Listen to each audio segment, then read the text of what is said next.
Okay, so this is from Fundamentals 1, and this is core workout number 1. Just 3 exercises. I'm going to go through one set, and I encourage you on your own time to repeat this workout and try to aim for 3 sets altogether. So we're going to start off with working on the glute medius, so right in through here. And I encourage you, you might want to try doing this one right up against the wall. Just for spacing wise, I'm going to do it in free space, but if you do it up against the wall, creep your body up against the wall so your bum and your heels and your back are right up against that wall. You want to cradle your head so it's nice and comfortable, and locking my heels together and making sure my knees are stacked on top of one another for the beginning. I'm doing a little bit of a pelvic tuck to start the movement. And what I want you to do is just to try and open up your top leg, focusing on lifting from this muscle right in here. And you're going to relax down. So these are your clamshells. And release. Notice that I let my toe open up. Very important, this is not about how high you can lift. It's about using the right muscle groups. And if you open up and let your hips wing up, you're not working the right muscle group. So I often tell people you can even cheat and get that top knee a little bit more forward. And keep this hand on that top hip, making sure you're not rocking back. So I'm going to do 5 proper ones in a row, and then I'll show you what 2 improper ones look like so you can get a sense of the difference. So these are correct ones. I really want to focus on feeling this muscle in through here. Here's an incorrect one. Big range of motion, and I let the hips open up. I always want those hip bones facing forward. And we're going to go for 20. So we've got, let's say we've got 6 more. 1, 2, 3. Oftentimes you may not feel it right until about now, and maybe not even until we get over to the other side, which we're about to switch off to right now. So that's our first set. We're going to switch over to the other side and wiggle yourself up against the wall. Why do I say it helps to do it up against the wall? It's because that wall will help remind you whether or not you're opening up to the back. So if you're doing it up against the wall, make sure that your both hip bones at the back stay right up against that wall. But I find that this hand, keep pushing yourself forward, is a really good way to prevent yourself from cheating. Now, as well, I want you to think about drawing that belly button in tight. Making sure you're trying to think about that pelvic floor as well. So if you've been working at Performance Institute, you've been taught how to do that. So that's thinking about those muscles. If you had to go to the washroom and there's no washroom around, pulling up that pelvic floor.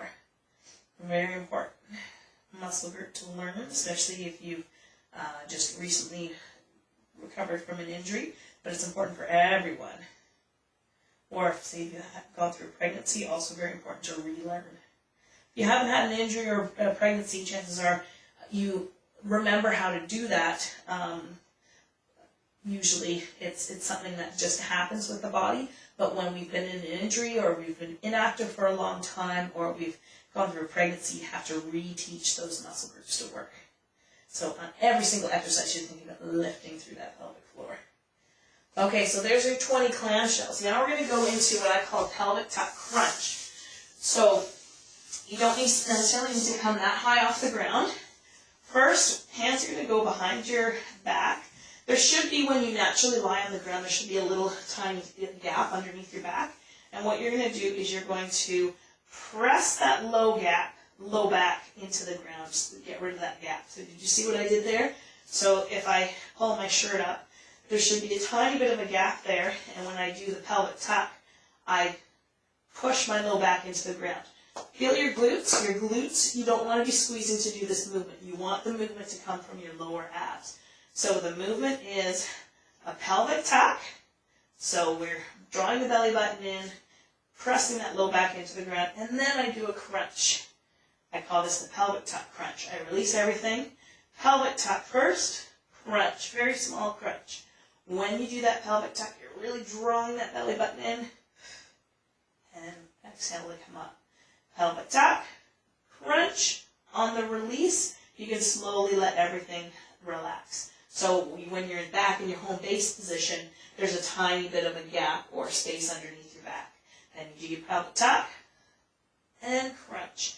When you do your crunch, I really want you to think, draw that belly button a little bit further towards the spine. And you'll notice I exhale on the way up. If I exhale and really exhale that belly button to the spine, that really helps cinch in that waist. Make sure you're not leading with the head. Chin is slightly tucked. Forehead up to the sky. Try 10 more. Pelvic tuck and crunch. Shoulders are relaxed.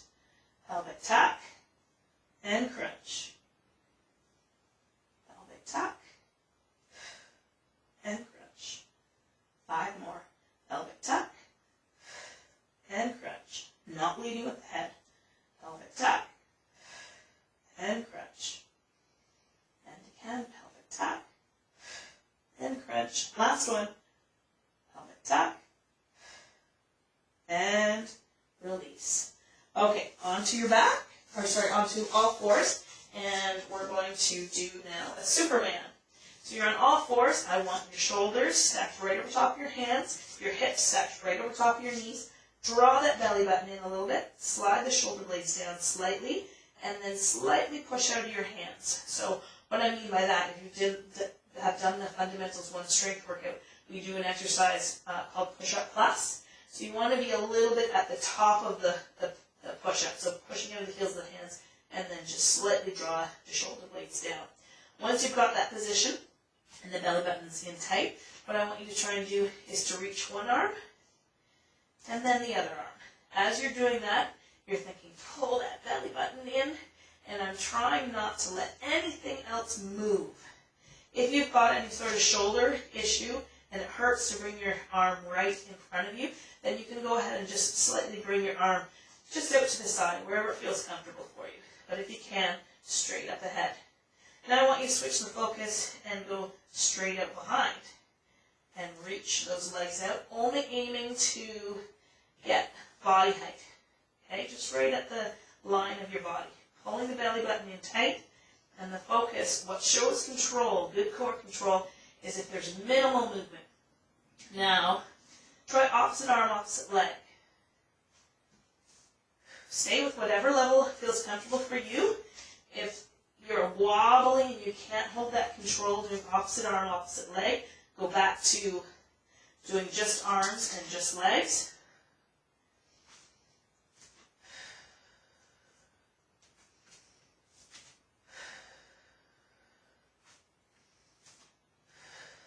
I'm going to do 10 more. 1, 2. Think long, long reach. Don't think about lifting high, but think lifting long. And keep drawing that belly button up to support that spine. 3 more. 4 more, I should say. 1, 2, 3. Last one. And 4.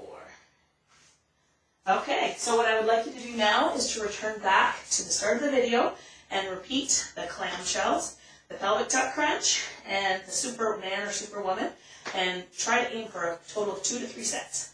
Finish off with some of the stretching videos if you have time. Thanks a lot.